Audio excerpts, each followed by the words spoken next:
Shavua Tov, everyone.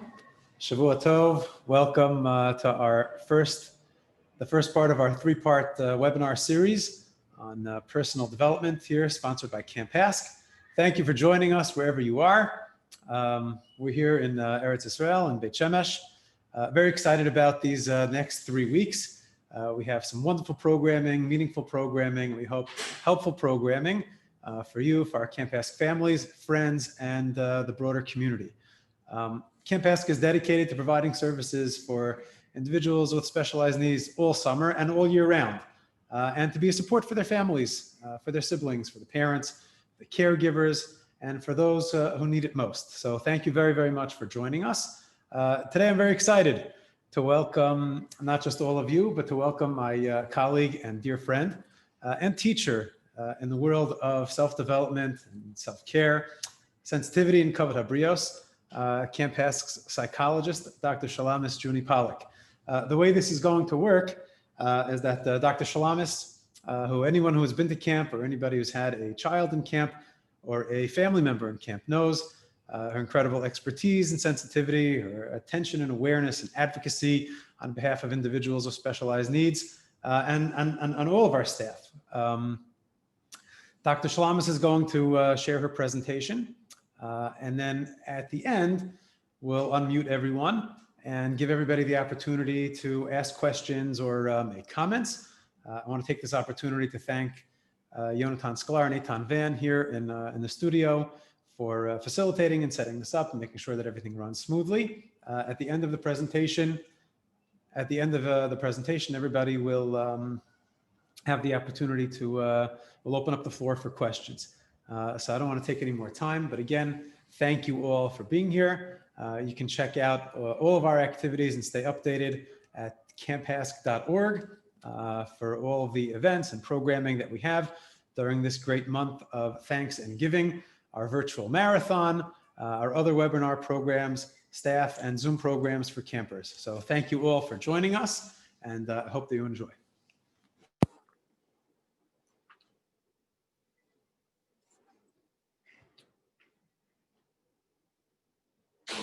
Hello, hi everybody. Nice to have so many familiar faces here. Welcome to our first of a series of really amazing webinars on dealing with the difficult times that we are in and how to help ourselves come out strong and healthy and feeling good about the jobs that we are doing in staying healthy and well during these challenging times. So what I want to do today is to teach you 4 things that I think can be really, really helpful in helping us to cope with the times that we are in. But what I want to tell you in advance is that none of these 4 things are earth-shattering kind of things, but when you put them into a context of, wait a minute, that's something that I can do, that's something I can do for myself, that's something that can change me, can change my family, can change my child, can change my day, can change my outlook, then all of a sudden they take on with them a whole new meaning. So I'm going to teach you 4 things that I think can be really helpful in that kind of way. But before we do that, I want to unteach you 2 things that I've been reading a lot about during these times.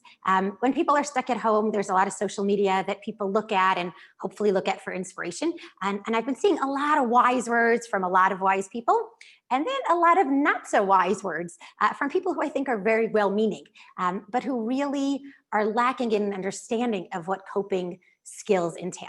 And so the 2 things that we're going to unlearn today are things that people have talked about in many different contexts. And I want to talk about them in the context of dealing with the pandemic that we're in now and why they are unhelpful. So one of the really nice things that I've heard out there, and I'm going to put nice in quotes for a minute, is that we're all in this together. At least you're not alone. This is not something just your family's going through, your community's going through it, your people are going through it, your country's going through it, the world is going through it. But it's not true. We are not all in this together. We are not going through this together. We may all be in the same storm, so to speak, but we're all in really different boats. And every family's experience or every person's experience of this pandemic is really, really different from their neighbors, from their best friends, from their rabbis, from their community, because we're all really different.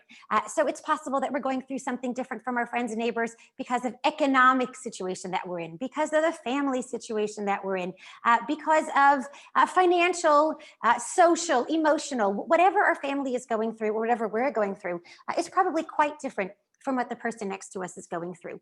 And we need to create space for that really individual expression. So I'll give you an example from Israel. There were these lockdowns, and there were some people who were so excited for the lockdown because it meant, you know what? Now there are clear boundaries for how I need to keep my family safe.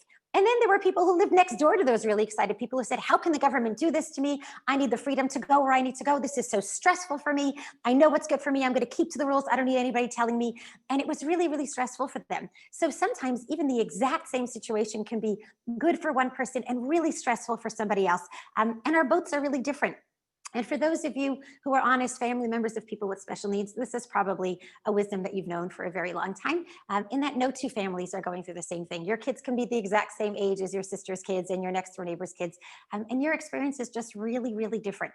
And I think by acknowledging that, yes, this storm has hit us all, but our boats are all really different, and given space for that individual feeling that is going on in each and every home is a really, really healthy way to be, and much healthier than feeling like we are all in it together. Along those lines, I want us also to know that not only is it okay for us to feel different from the people next to us, but it's also okay for us to feel different from day to day. There are going to be lots of experiences that we're going to feel one day that are going to be different from how we feel the next day, and some experiences that we're not going to be so proud of.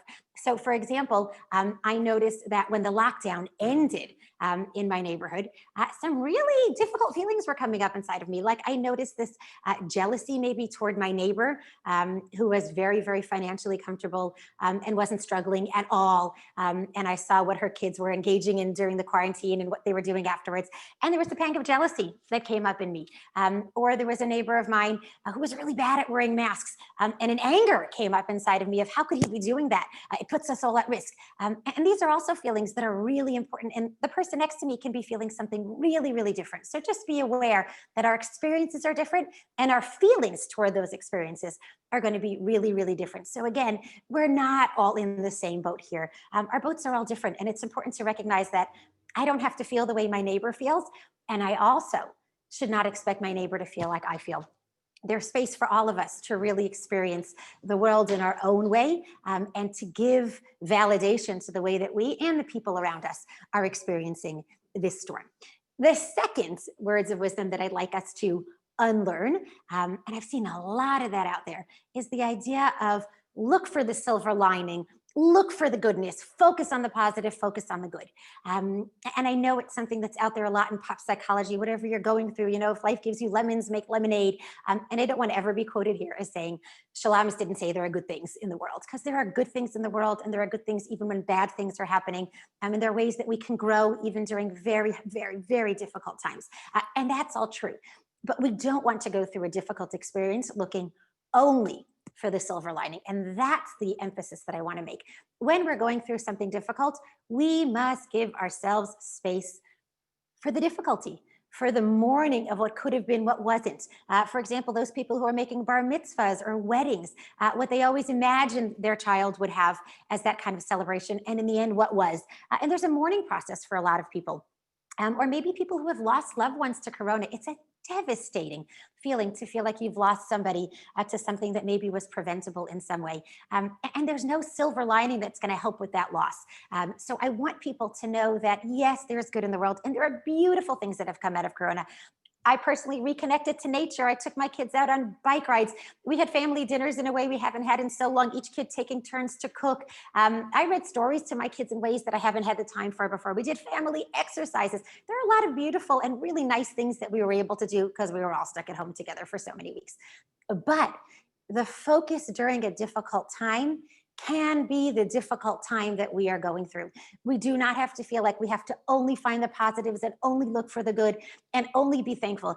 There is a bracha of Baruch Dayan Emes when something bad happens to us. There is space even religiously for acknowledging that there's something sad and difficult going on in our lives. And we need to create space for that. What the world would call negative feelings are not negative. They're sort of opening us up to the full range of experience that we are feeling as human beings. And there's something very beautiful to be able, yes, to see the positives in what we're going through. But not only, the silver lining is by no means the goal of the feeling of what we're going through when we're going through a difficult time. We have to be able to have both the difficult feelings and also some of the things that we're thankful for, but to have them both at the same time. The beauty of what we would call in psychology the dialectic, being able to hold two different truths as both true and not have to negate one in order to feel the other. Okay, thus far with our unlearning. We're going to go away from the parts that I think are complicating our coping, and we're going to move more toward 4 ways that I would really like for us to think about when it comes to coping. Okay, number 1. This is a really interesting field that's been coming up in psychology these days, and that is the field of giving space to our breath and to our state of mind. Some call it mindfulness. Sort of in Eastern medicine, they've been doing these mind-body connections for a really, really long time. And the times of Corona, at least for the people that I know, have caused a lot of stressful situations. Now, again, the stress might be different for each person, but a lot of anxieties come up for people. And the anxieties are often housed sort of in our thoughts and in our feelings, in our worries, in our what if and what when, and things like that. And one of the goals of working on your breath or on your mindfulness is being able to say, whatever is going on in here, I'll create a space for it. I'll sort of put it in a bag. It'll be my pekala, and I'm carrying it. But at the same time, I want to discover what's going on in my body, and I want to be able to create space to house whatever's going on in here in a calm way. It's almost like building your muscles, knowing that you have to carry something strong. And there are 2 really nice ways to work on focusing on the body that I highly recommend. And for those of you who are parents of kids with special needs, you can teach these kids tips to kids with special needs. And I'll give you some tips as to how to do it in a simpler way. But for right now, we're going to learn the way to do it as caretakers, as adults who are aware of the heavy burden that we're carrying and want for a minute to give our body the strength to be able to carry the load that we need to carry. So the first we're going to focus on for a few minutes is breathing. Some call it a cleansing breath, a calming breath. And it's not the kind of breathing that we do on a minute-to-minute basis, which is just the taking in of oxygen, the letting out of carbon dioxide so that we are alive, because that we're doing all the time. And thank God our autonomic nervous system does it in a way that we don't even need to think about it. But we want to have what we call a very mindful breath, the breath that we're thinking about. And here's the way the breath is going to work.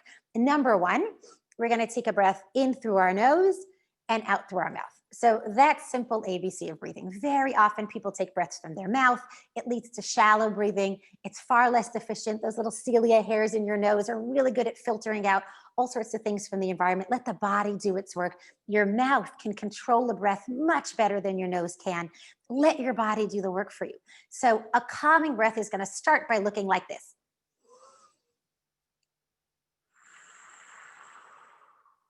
I'm going to show it again. In through the nose and out through the mouth. That's stage 1. If you got that, you're in a really good place. For those of you who are ready to go on to stage 2, I'm going to teach you a way of breathing that's going to enable you to maximize the breath that you're taking. So what that's going to look like is we're going to use the 4-4-7 method, which means that we're going to breathe in for a count of 4. We're going to hold that breath for a count of 4, and then we're going to let out for a count of 7. Again, in for 4 through the nose, hold for 4, and then out for a count of 7. So those of you who are bold and brave want to try it with me. Just to let you know that this is being filmed in a way that's a webinar, so nobody else can see you. You can all see me making funny faces, but you can't see each other. So go ahead and puff out your cheeks when I tell you to. Nobody's laughing other than whoever's sitting next to you.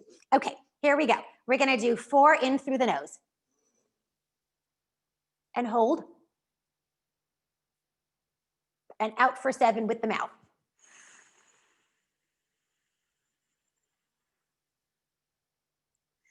Notice that aside from it being really difficult the first time you do it, that the breath on the way out is significantly slower than the breath on the way in. This is also often called a control breath. We're controlling our breathing. The beauty of this breath is that it maximizes what you're taking in, it maximizes what you're pushing out, and it also allows us to feel like we are in control of this amazing godly gift of being able to breathe in the world around us and being able to let out the stress inside of us. So you're breathing in the goodness that you need, and you're breathing out the things that you've already used that you no longer need. It's a beautiful way to be mindful of the breath. So again, I'm going to try it one more time to show you what it looks like.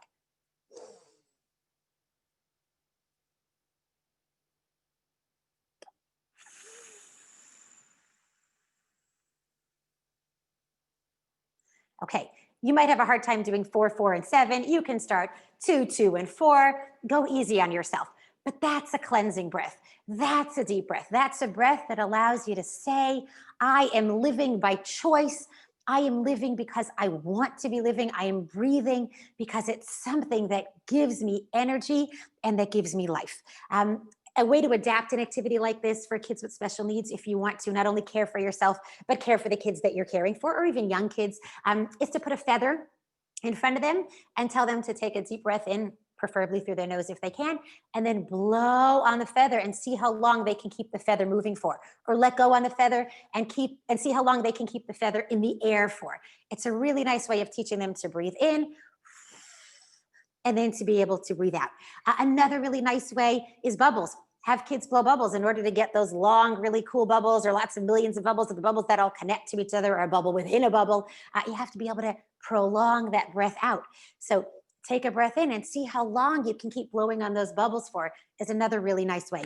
I saw a really neat project online where you can take like watercolors on paper and then put a straw in your mouth and blow the watercolors all over the paper and make a beautiful watercolor project, and make it an activity. Like, how long can I blow each color for? Can I get up to a count of 6? Do I get up to a count of 7? Can I do 10?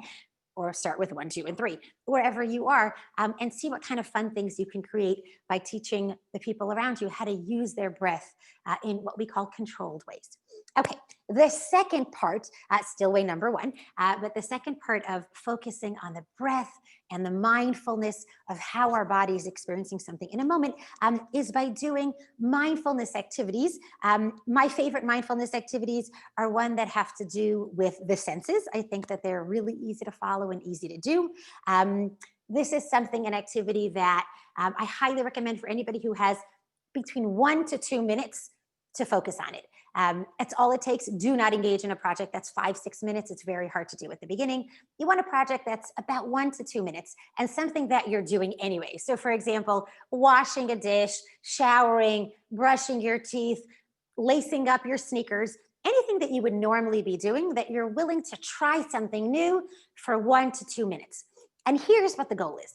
The goal is during that activity not to be doing anything else. So I know when you're tying your sneakers, you're also telling your kid where their lunchbox is, and you're also telling your spouse, where you put the laundry, and you're also telling, I don't know, somebody to feed the dog, whatever else is going on in your house at that 30 seconds that you're trying to tie your shoelace. But try and find an activity where you can be alone and shut the door for mamash a minute or 2, and see if you can focus solely on what you're noticing in that moment of doing the activity with your 5 senses. So for example, if I'm washing the dishes, what does it taste like to be washing? Oh, you know what? I think I taste a little bit the lemony of the soap. And what does it smell like?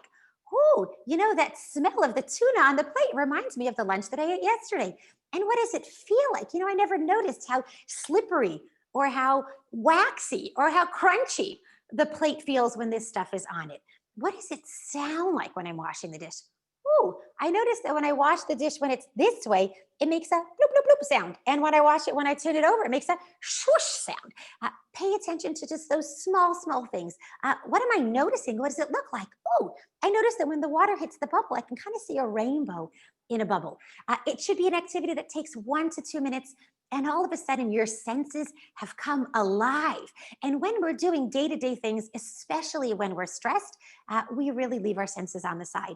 And our senses are made to awaken us to the world around us, to help us to engage with, enjoy, be present with, be a part of, be grounded in the world around us. And when we can take that 1 minute to reconnect to our senses, we have given ourselves a tremendous gift. And I know it sounds tacky and I know it sounds cheesy, but anybody who is willing to try it will notice the beauty of being able to reconnect to a part of ourselves that takes nothing from the outside. We're not adding anything into our routine that we're already overwhelmed by. We're just focusing on something within ourselves. And by the way, it's a beautiful activity to do with one of your children, even for people who are parenting kids with special needs to be able to give them a simple activity and say, draw pictures of your five senses and say, what do you hear when you do this? What do you smell? What do you taste? What do you notice? What are you seeing? And it really transforms an experience. Like, I'll give you another example. If you're having a really stressful day and you're showering anyway at the end of a hard day, say to yourself, for 30 seconds, 40 seconds while I'm shampooing my hair, I'm just going to pay attention to the sensory experience of what it feels like when the tingly shampoo, like I love this like mint shampoo, Head and Shoulders makes this menta, they call it an Israel shampoo. And when I pay attention to when I scrub my hair with this menta shampoo, or menthol, I guess it's called in English, shampoo, what does it feel like on my hair? So I can pay attention to one sense if I want, and just give myself the gift of being present in the world that I am in at this very moment in a way that I'm choosing to be present. Okay, so that is coping skill number one. We're giving a break to the heaviness in our minds in terms of things we're worried about and thinking about and planning. And we're focusing on the body, on the breath, on being present in a moment. Tool number one. Okay, tool number two.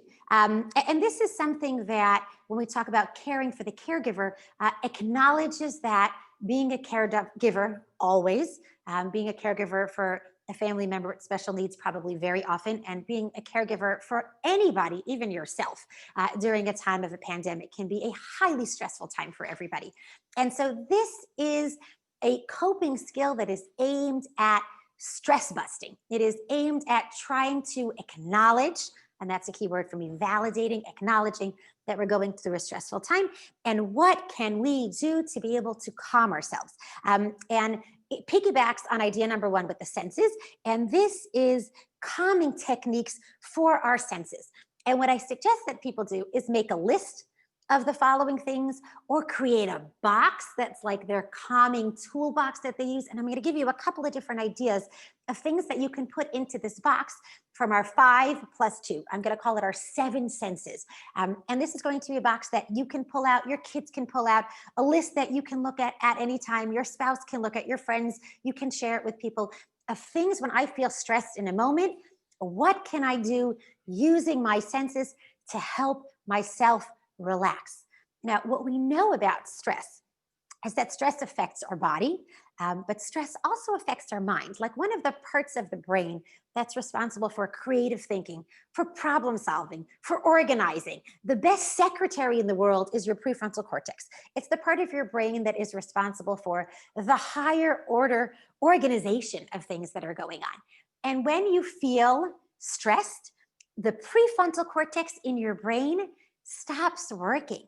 The secretary's out for lunch. When the place gets too stressful, the secretary leaves and she leaves everybody else to deal with it. So when your body goes under a really difficult state of stress, your ability to problem solve decreases. So having this list handy on your fridge, in your wallet, a big shoebox of these activities that you tuck under your bed allows you in a moment of stress to pull it out and say, okay, I've already planned for this. What can I do right now to help myself? And you don't have to be creative in the moment. So here are some ideas. These are ideas that work for me. I want you to find ones that work for you, but I'll give you them to understand what it would look like. So you're going to go with, let's say, the first 5 senses. Sight. Okay, a sense of sight. I might put inside my box a picture of my favorite travel destination, which anybody who knows me is a beach. Any beach, anywhere, Google image beach, pop it up. That's my favorite place in the world to be. So, other than maybe Camp Hask, of course. Although if there was a beach in Camp Hask, that would be ideal. But a picture of a beach or a picture of Camp Hask, I'm going to stick it in my box. Maybe it's going to be a painting that I love to look at. I love certain kind of paintings. I love Rembrandts, for example. Maybe I'll stick a Rembrandt in there. Looking at a painting like that gives me joy. Maybe it's going to be a picture of my family. Maybe I have a newborn nephew. Maybe it's going to be just a picture I saw online, a comic that makes me laugh, a great meme out there that one of my teenagers is always sending me. So print something out, stick it in the box, or put on the list, pull out the photo album, from the year, 2003, and look in the bar mitzvah section. It gives you joy. A, that's sight. B, let's do sound.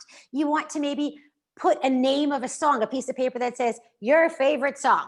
I don't know, really upbeat one for me. Just Another Day in Paradise. It's a song that I love. I might remind myself to listen to a song like that. It's mood.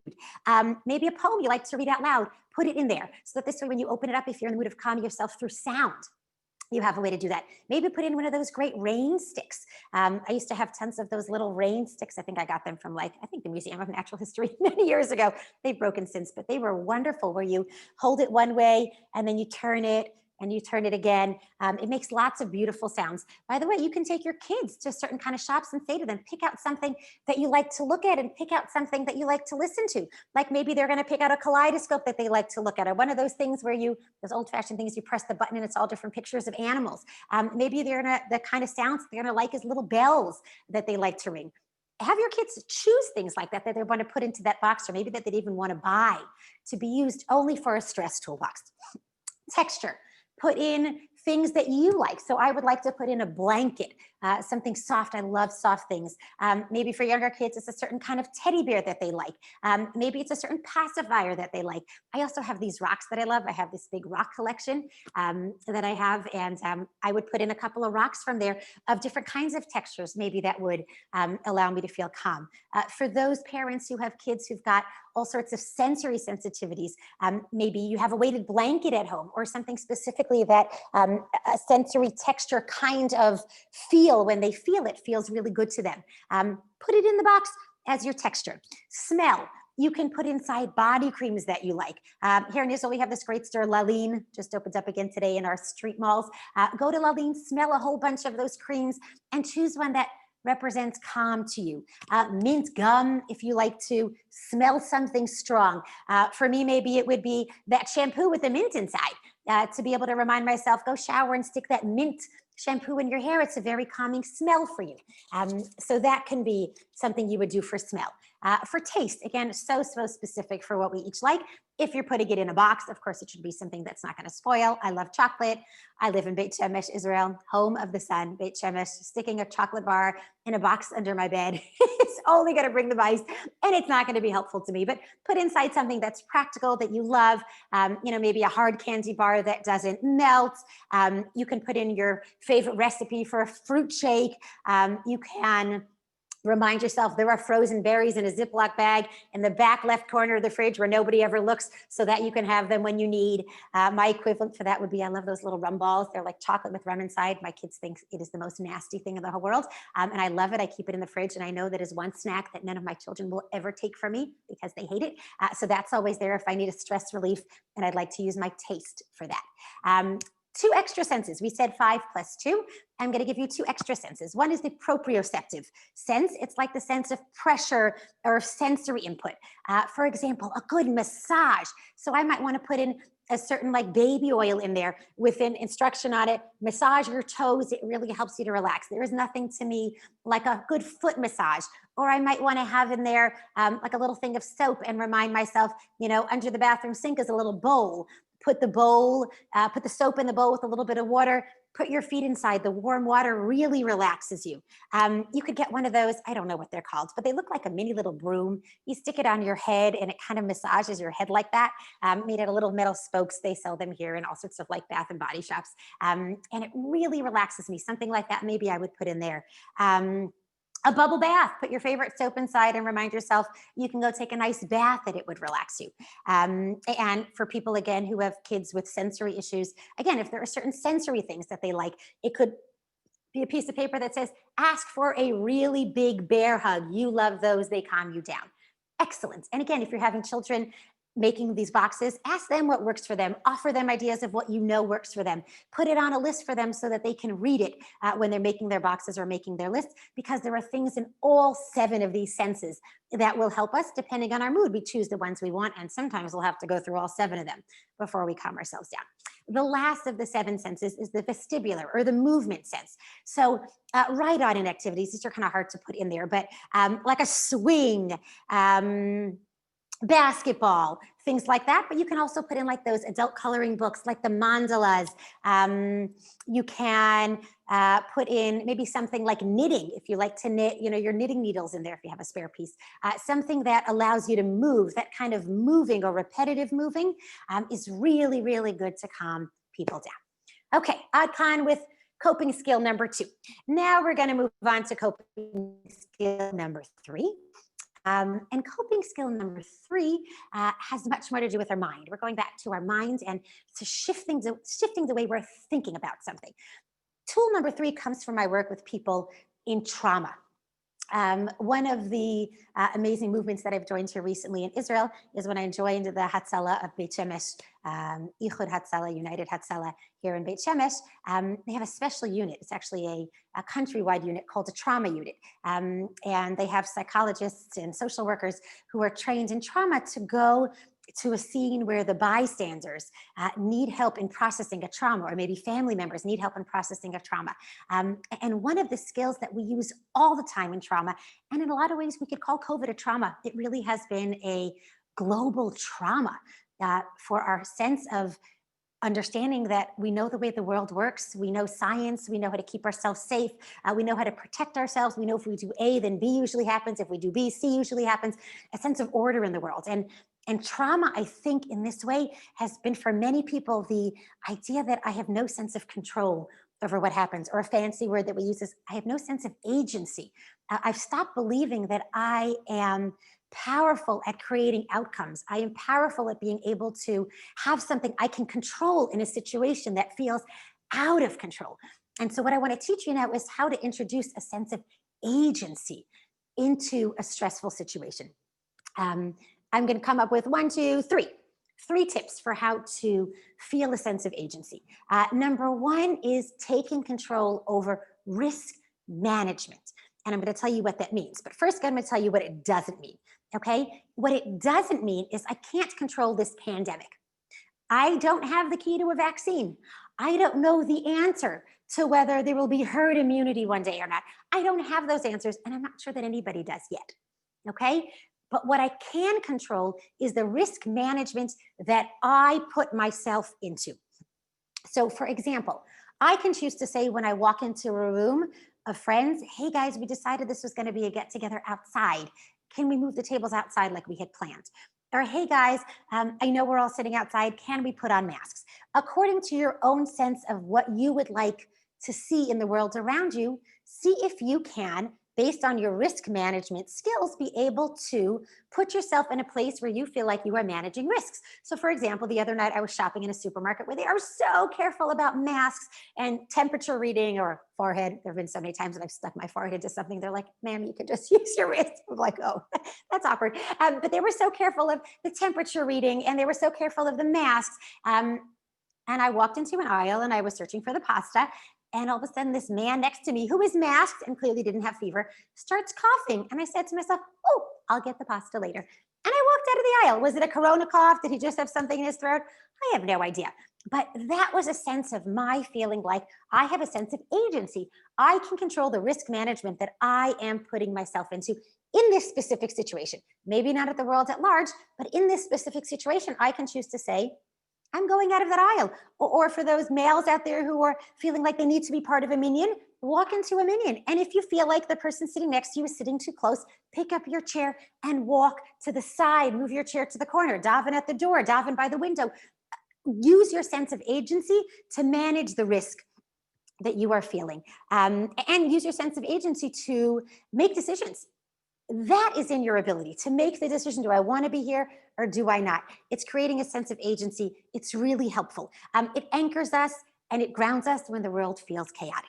Okay, number two, take control over projects. Feel in control in a moment. And there are two kinds of projects I'm going to suggest. Project number one, it's a short-term project. So I walk into my house, and I think this is one of my least favorite endearing character traits. I'm sure my husband and children will tell you. As I walk in and I say, ooh, whoa, the kitchen is a mess. And I pick one ridiculous thing in the kitchen to organize. Sometimes it's the spices. Who cares if the spices have, flecks of cinnamon on them? Cinnamon's that spice that no matter when you use it, it creates this big dust bomb all over the place. So I'll go and I'll take all the spices off. We have this cute little spice shelf on my counter. I'll take all the spices off and I'll wipe down the spice shelf and I'll reorganize the spices, the big ones in the back, the little ones in the front. And to be honest with you, it bears no bearing on what the rest of my house looks like, what the rest of my day looks like, how my children are going to be when I'm done. But it allows me to feel like I have a sense of control over something. So if I walk in the house and my house feels ridiculously overwhelming and I've organized the spice shelf, then all of a sudden I feel like I have a sense of agency. Okay, so any short-term project that feels in that moment that it can calm you down, go ahead and do it. Organize your bookshelves. Organize them today by author. Organize the one shelf by color. Organize it by size. Organize it in a different way every 2 hours if you need to. But it's taking a short-term project and doing one part of a bigger piece. But it's a short-term project. You did it. You accomplished it. You have a sense of agency. And then there are long-term projects. You can buy long-term projects or embark on long-term projects for your family and pick a small part of the long-term project. So for example, I know when there was quarantine here in Israel, oh, you could not find a good Ravensburger puzzle anywhere in the stores here because they were sold out. Every family here ran out and bought puzzles because we didn't know how long we'd be in quarantine for. And it just felt like something we can do. You can do it on Shabbos. You can do it during the week. You can do it when you're tired. You can do it with kids. You can do it on your own. All sorts of puzzles. And a puzzle is a great idea. You can say to yourself, I'm doing just the border right now. I'm doing the green pieces. I'm making sure that all the pieces are still in the box. I'm counting that it indeed has 1,000 pieces and that nobody's lost one. Whatever your small piece of that long-term project is, develops a sense of agency for you, and it is a worthwhile investment. So think up long-term projects. You wanted to, I don't know, clean out your closet. Do one small part of it. Right now, I'm doing the rubber boots. Right now, oh God, even that seems too much. I'm doing the black rubber boots that are on the bottom of my closet. Small pieces of big projects are wonderful. They give us a real sense of accomplishment over this. Not necessarily an accomplishment over the world at large, but an accomplishment over the part that we have undertaken right now to do. Okay, the third piece that I want to mention when it comes to a sense of agency is something I learned from Mr. Rogers. I have no idea if he had a degree in psychology or in education or what his degree was in, but he was one of the most brilliant psychologists, so ahead of his time. And Mr. Rogers has this wonderful video where he talks about in every stressful situation, and those of you who know the ending of the sentence, go ahead and finish it with me. Look for the helpers. In every stressful situation, look for the helpers. When I do trauma work, one of the things that we do with people is we sort of rewrite the trauma event, not to take out things that didn't happen, but to notice the things that did happen that were right. Meaning there was a trauma and within 30 seconds, the ambulance was there. There was a trauma and I knew enough to grab the little kids before running out of the building. You know, there was something really scary that happened and I knew enough to cover my eyes so I wouldn't have to look at it for too long. Meaning we are looking in every way to take a situation and focus on our sense of agency, or focus on the helpers, focus on the things that enable us to get through this in a more healthy and helpful manner. And the helpers are things that give us a sense that the world is going to be okay. We will have support. Things will turn out okay because we have support. And here are some really good ideas and ways to do that. So number one, those of you who are watching the news incessantly, or I know every time I turn on the Jerusalem Post to see online to see the news, the breaking news I have to scroll through is every country and how many people died that day in that country. You know, so Russia, 2,000 deaths last night. You know, Israel, 630 positives yesterday. It goes from country to country to country, and I have to swipe and swipe and swipe past all of the really devastating news. And what I want to look for when I'm realizing that this is so hard, I want to look for the helpers. I want to look for the news stories that are like, whoa, that's awesome. Look at what somebody's doing during this pandemic to help the world around them. So I'm going to give you a great example. I saw online that there was a nursing home in America that was asking people to adopt a booby, adopt a grandpa, and they were asking for kids across the world to adopt someone in a nursing home who normally gets visitors, I'm sorry, but because of Corona, the nursing home is closed down and can't get visitors and misses it. And for this adoptee to call into the nursing home on Zoom, on WhatsApp video once a week and adopt this grandma or this grandpa, this booby or this zaidi. And a news story like that is the equivalent of Mr. Rogers looking for the helpers, looking around for ways that people are making this world a better place. There was a beautiful initiative in my neighborhood. I think it was yesterday or 2 days ago, maybe Erev Shabbos it must have been, where this family was asking anybody and everybody to bring over baked goods, cookies, cakes, mamtakim, as they called it, really anything that you wanted to give that was homemade. And they were delivering it to any and everybody in the wider community here could use a smile. To elderly people, people who have lost family members, to people in Bidud, to people who are upon hard times. I saw some pictures. There's an old man who sort of walks the street all day asking for money. I saw a beautiful picture of a kid giving him a huge freshly baked challah, and the smile on this man's face was just beautiful. We're looking for the positivity. We're looking for the helpers, which doesn't mean, like I told you at the very beginning, that we're not aware of the sadness and we're not validating, acknowledging the difficulties, but we are also trying to find the helpers in the stories, which leads me to my next part, which, can you become a helper? A sense of agency is amazing when we can become part of a solution. Are there things that we can do to be helpful? So in my neighborhood, for example, tons of people started offering beautiful free things to each other. Beautiful free things like, offering to walk dogs. Anybody who needs it, let me know. Going shopping. Anybody want me to pick up fruit for them? I'm at Osherad and they have lots of calendars. Osherad is our big supermarket. Anybody not get a calendar and needs one, happy to deliver to your home.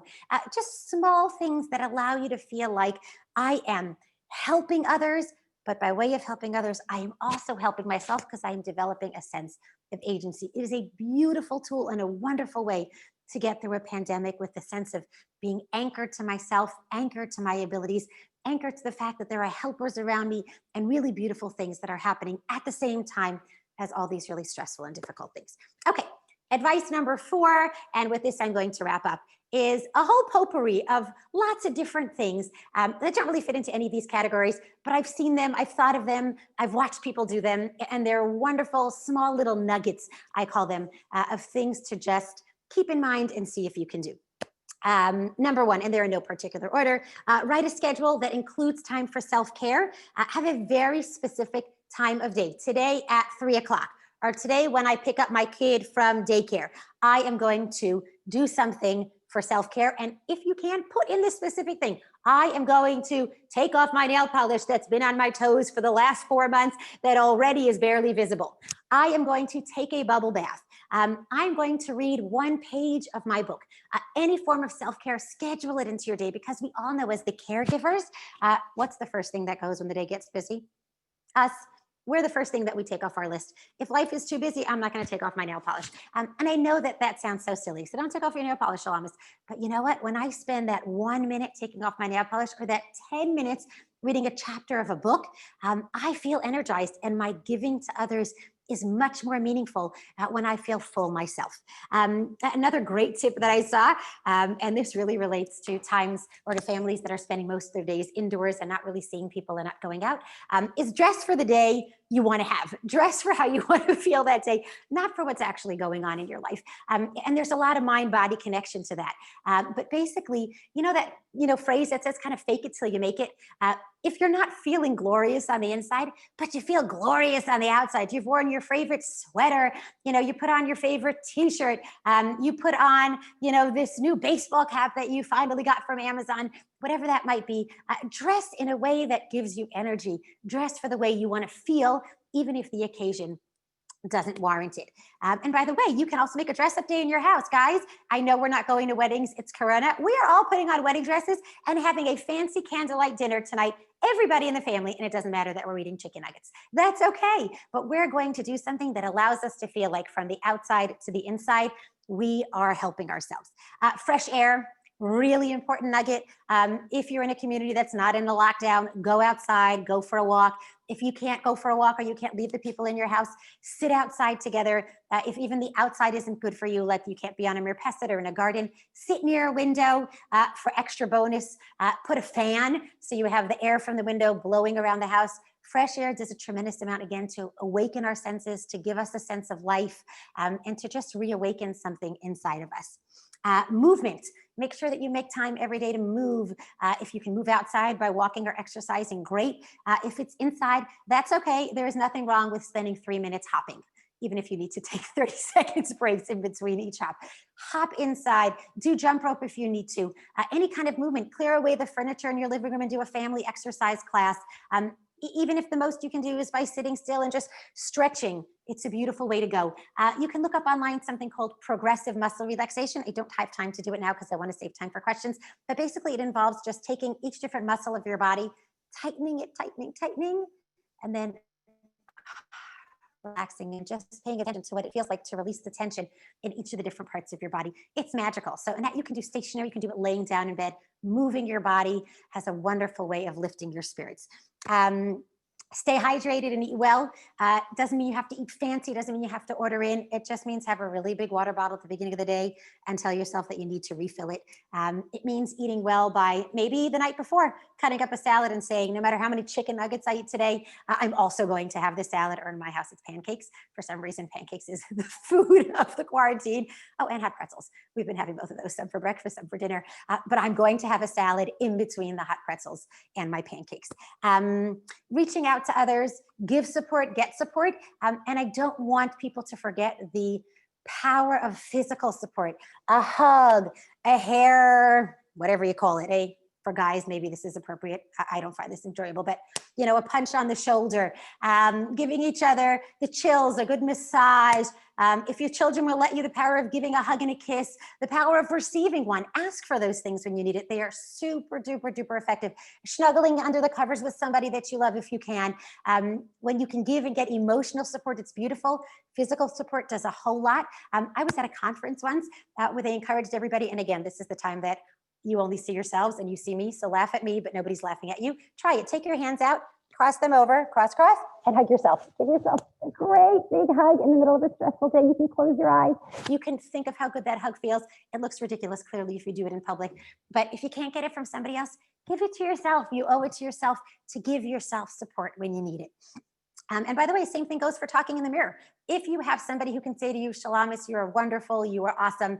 Oh gosh, I forget the line from the book, The Help, or the movie. You was great, you was beautiful, you was smart. I forget what she tells them in the mirror, what she tells that kid, but say it to yourself. If nobody's saying it to you, look in the mirror and say, you are awesome, you are wonderful, you rock this.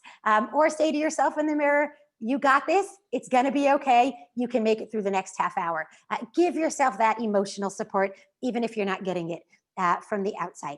Another really nice nugget, and we've got 2 more to go, and then I'm gonna open it up for questions, is when you notice distress, try repetitive movements. There's a lot of really nice neurological research out there that repetitive movements calm stress.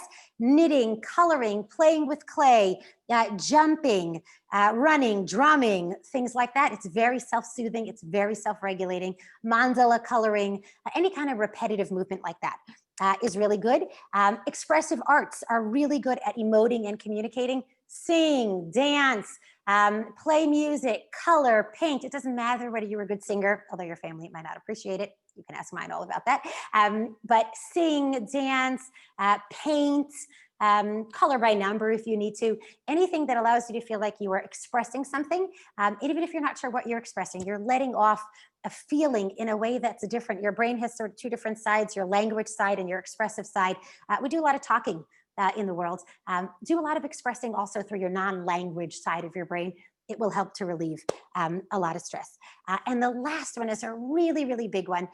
You can look this up online. There are beautiful shiurim and psychologists and brilliant thinkers who talk a lot about this, but remember to express gratitude. Remember to be able to say, no matter what I'm going through, which might be a lot, there are also things that I am grateful for.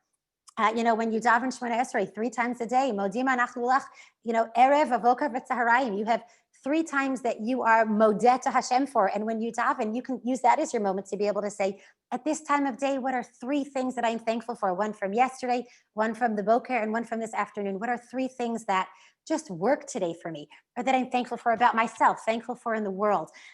There is an amazing wealth of research on how gratitude helps us to cope.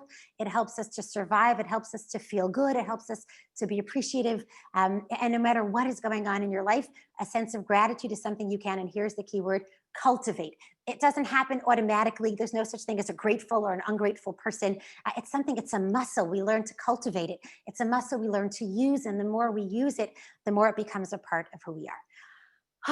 Okay, Ad Khan with the formal part of our presentation. And I'm going to open it up to questions. You can write in questions if anybody has on the chat. You can raise your hand, and our lovely technicians, Yonatan and Eitan, will unmute you and you can ask a question. Would be happy to hear any comments or questions that you might have. Okay, go ahead.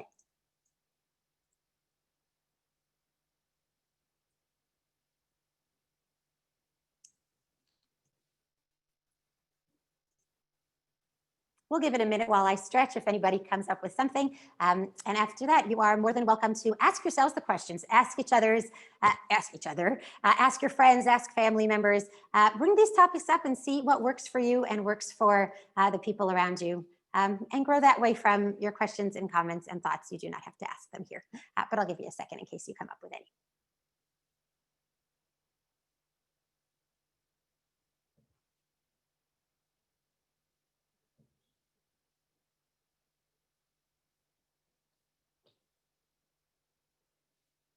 What does it mean to make space for emotion? Okay, so that's a nice question. What does it mean to make space for an emotion? And I'm glad you asked that because in the field of psychology, it's something that we use a lot, that kind of phrase, making space for emotions, but it's not necessarily clear what that means to make a space. And the way I would like to suggest that people make space for emotions is to make the time to notice.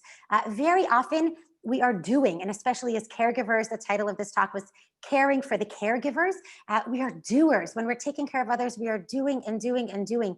And very often when feelings come up, if we're really busy doing things and we don't give ourselves time to slow down a little bit, the feelings go down and they're just on the back burner. It's something we don't make time for because we have to make time for lunch and we have to pick our kid up from school and we have to make sure that the kid has hot water in the bath that's not too hot, but that's not too cold. And we're busy doing all those things that we're not creating time to just pay attention to what's going on. So creating space for an emotion, the best way to do that is to give yourself time to just sit a moment and feel. What am I feeling? What is my body saying to me? What is my brain saying to me? What is my heart saying to me?